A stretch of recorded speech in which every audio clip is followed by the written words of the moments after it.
तो पहले सीए भी आएगा, सारे शरणार्थियों को नागरिकता दिया जाएगा। পশ্চিমবাংলায় প্রথম টার্গেট এনআরসি এবং সিএ চালু করা।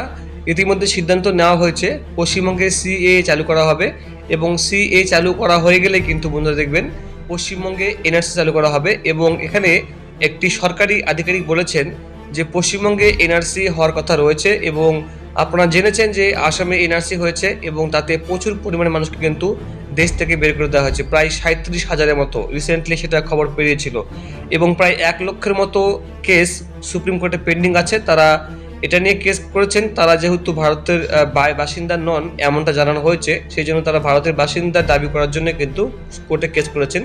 এটাকে প্রায় 3 লক্ষ কেস হয়েছে। 3 লক্ষ কেসের মধ্যে প্রায় 2 লক্ষ কেস সমাধান হয়েছে, প্রায় 97,000 প্রায় 1 লক্ষের মতোই কিন্তু মানুষের কেস কিন্তু সুপ্রিম কোর্টে পেন্ডিং আছে, সেগুলো খুব সলভ তাড়াতাড়ি হয়ে যাবে।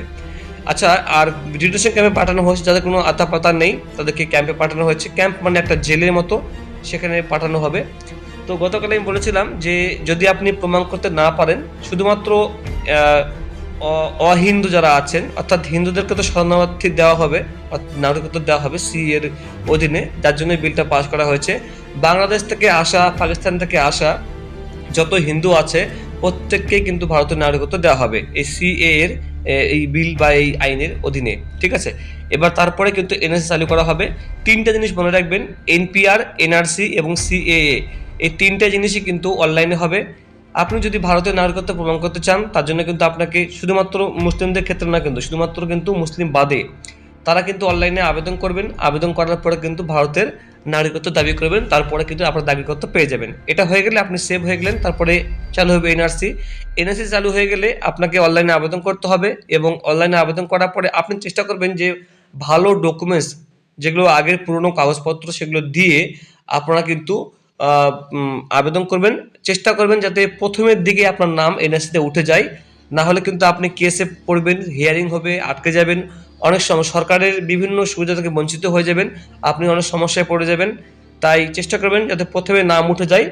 আপনার 1971 সালের যদি কারো ভোটার লিস্ট থাকে আপনার বংশের বা আপনার বাবা, ঠাকুরদার, স্বামীর হলে হবে না, আপনার নিজের বাবার বংশের, সেক্ষেত্রে কিন্তু আচ্ছা, অনেকে বিয়ে হয়ে এসে বাবার স্বামীর ঘরে পরিচয় দেবেন, তা কিন্তু হবে না। বাবার বংশে পরিচয় দিতে হবে যে আপনার বাবার পুরনো কাগজপত্র কী আছে, জমির কাগজপত্র কী আছে, তারপরে আপনার বাবার ধরে নিন 1971 সালে ভোটার লিস্ট বা 1951 সালের এনআরসি লিস্ট, এগুলো আপনাকে দেখাতে হবে, ঠিক আছে। এইভাবে কিন্তু প্রমাণ করতে হবে। চেষ্টা করবেন প্রথমে যেন নাম ওঠে। এবার দেখুন কি বলছে আরও। আর এই ভোটের আগে বিরাট সিদ্ধান্ত নিল মোদী সরকার। দেখুন, ভোটের আগে সিদ্ধান্ত নিল, সামনেই 2 মাস পরে লোকসভা ভোট আছে। দেশ জুড়ে বাস্তবায়ন করা হবে সিএএ, সিটিজেনশিপ অ্যামেন্ডমেন্ট অ্যাক্ট, এমন পরিকল্পনা করেছে কেন্দ্রীয় সরকার। খুব শীঘ্রই এ সম্পর্কে একটি বিজ্ঞপ্তি জারি করা হবে বলে সরকার সূত্রে জানা গিয়েছে। দেখুন এখানে, তারপরে লাগু হবে দেশে এই আইন। কেন্দ্রীয় সরকারের এই ঘোষণা থেকে স্পষ্ট হয় যে ভোটের আগেই এই আইন কার্যকর হতে পারে দেশে, ঠিক আছে। এবার আমি উপরে যাবো না, নিচে চলে যাই একটু ফটাফট। এখানে দেখুন যেটাকে বলা হয়েছে, এখানে একটু নিচে চলে যাব।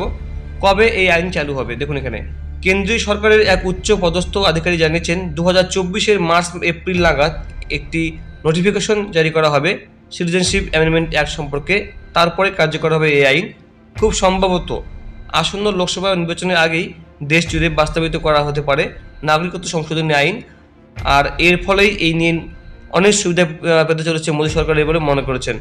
তো চালু হবে কীভাবে সিএএ, সেটা আপনাকে পরে জানাবো বন্ধুরা। তো বন্ধুরা, আপনারা বুঝতে পারলেন যে এপ্রিল মাস নাগাদ কিন্তু চালু হয়ে যাবে সিএএ।